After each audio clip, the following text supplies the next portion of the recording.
Good morning, good afternoon, and good evening. Infinite balance in effect.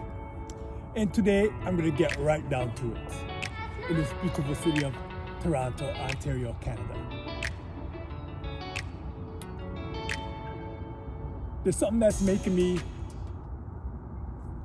think, something that's making me go, aha, something that's making me go, and that is the entertainment industry. Now, even though I'm not in it, a lot of things pop up and you go, wow. Now, when it comes to that, I'm speaking of the most recent explosion, Sean Combs, or P. Diddy as they call him. Producer, rapper, all them situation. So, what's making me go about this is how everything just kind of blow up out of the blue. You know? And even if you're not into any of them things, there's certain things that just make you think and wonder why this came out the same way it did. And it's not only P. Diddy, it's a whole bunch of people in the history of the entertainment industry as far back. And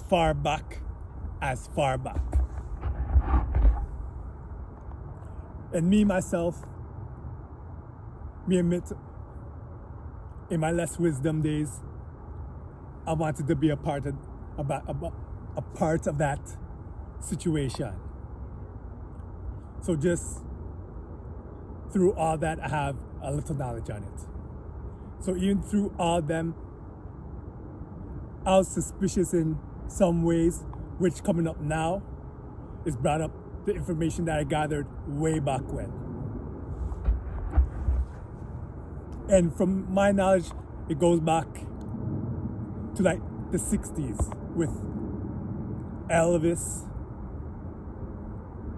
In my opinion, it's like he was the person that set the precedents to what I call the club, to start looking upon music and music entertainment and entertainment in general as a means of power. Start collecting people and making people popular, but with an incentive motive.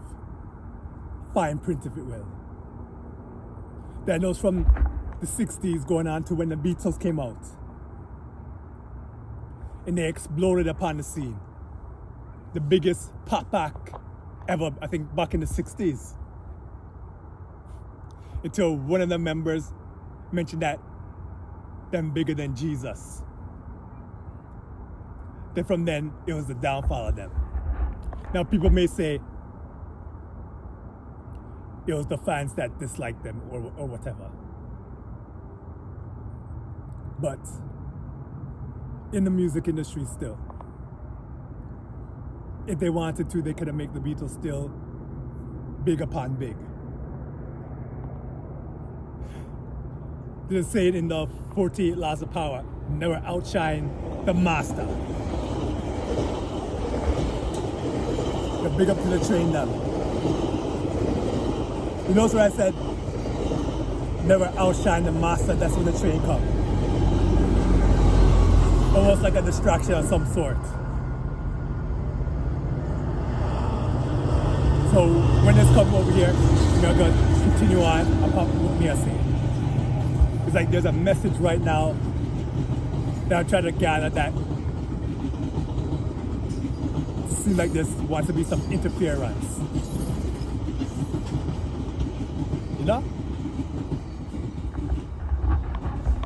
So going back, if they wanted the Beatles back in the 60s to continue to be the popular act, the music industry or the club couldn't make it the same way. They could have just kept on plugging the music, you know? But it seemed like a lesson. See, I don't know, I'm not in there, but it just seemed like a lesson needed to be made. Then from then on, the Beatles were no more. They learned the lesson, they split up, and different acts from the Beatles put out their own music. Then I find it interesting then, man, I forget the musician name, not Paul McCartney, but the other one that died in the 70s of getting shot. Probably people watching, they know who I'm talking about. But it's interesting, before his untimely demise, he was speaking on rights. He was speaking truth.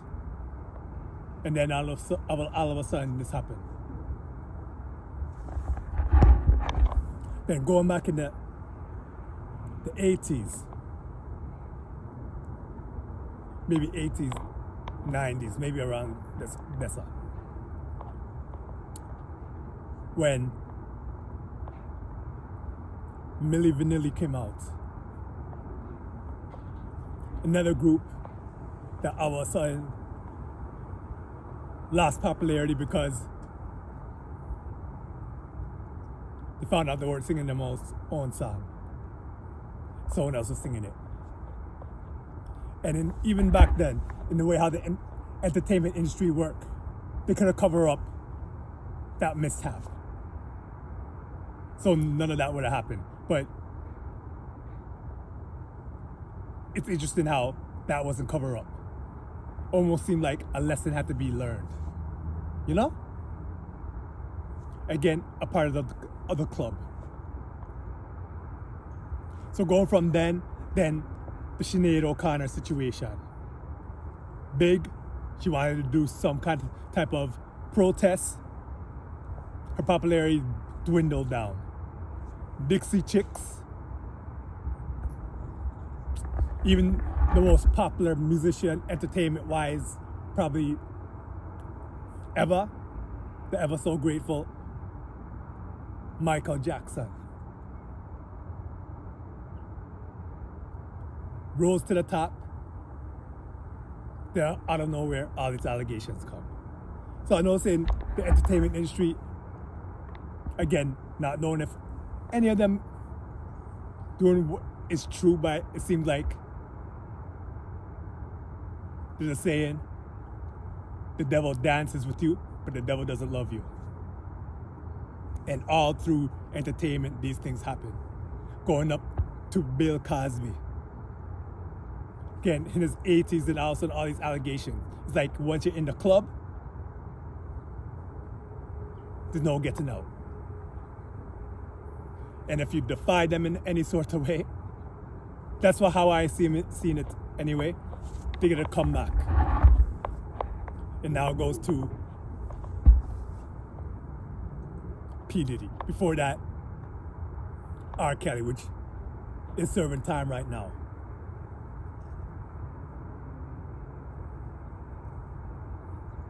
Trying to think, I don't know, some I'm seeing in the works. And people that,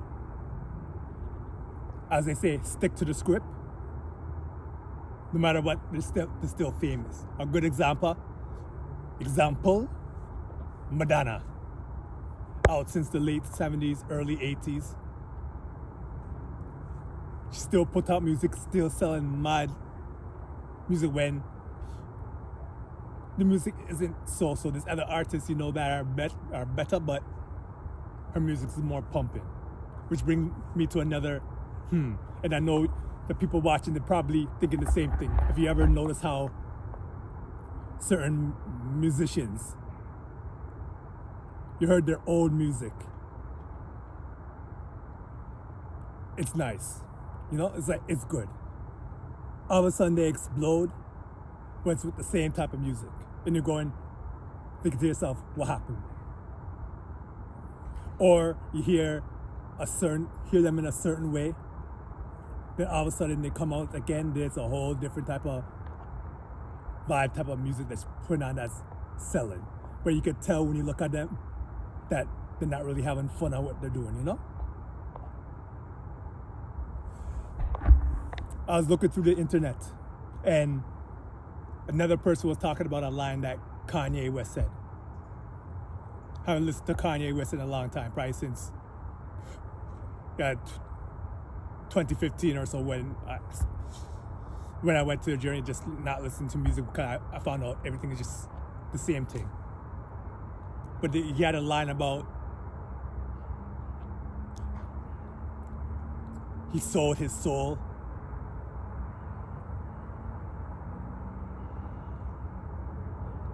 Sold his soul for like we can't remember this song. So it's something like he sold his. I'm sorry, we can't remember this exact line. But now I remember the line. I sold my soul for a crappy deal, but at least I got a toy and a Happy Meal. And when I heard that line, it's like Kanye was just subconsciously saying how he's sold the soul to the so-called devil. And now going up to this point right now with Sean Combs. Seems like, to me, it's like people are coming to collect. Because it seems so strange and odd that a person of that stature, that Homeland Security is raiding all his homes. Every single home he have, it's to get raided. It seemed like he crossed some sort of line. You know? And that's all entertainment industry, whether it's acting, any type of industry. Sports. A player named Shohei Ohtani. Baseball player, I don't know. But supposedly, he's in some kind of gambling ring. Or something like that. Something to the less of that. And when just doing a little information going back on him, he's a very private person. Very private. Doesn't like to speak to media whatsoever. But then after he signed a huge amount of money, it's like this comes out. And I know when it comes to like entertainment, sports, and so forth, for the most part, people have to talk to the media in some way or form. And people who don't talk to the media, something drastic happen. Look it up. Acting, music, sports. They have to give them time, some type of time to speak to the media. If they don't, something along the line is going to come where they're forced to speak to the media. Then from then it seems like a lesson is learned, and then they speak to the media more often. Just enough so whoever will watch them not gonna do nothing.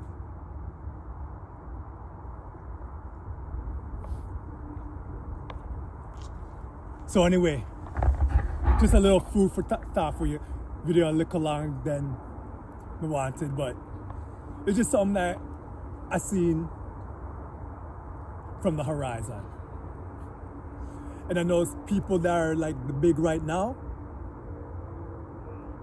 more or less, they're playing from the script. And there's two people right now that are big, and it's gonna be a good time to watch how their career go on. So anyways, from the north, south, east, west, stay blessed. Get out to nature and breathe the fresh air. Stay blessed and more blessed.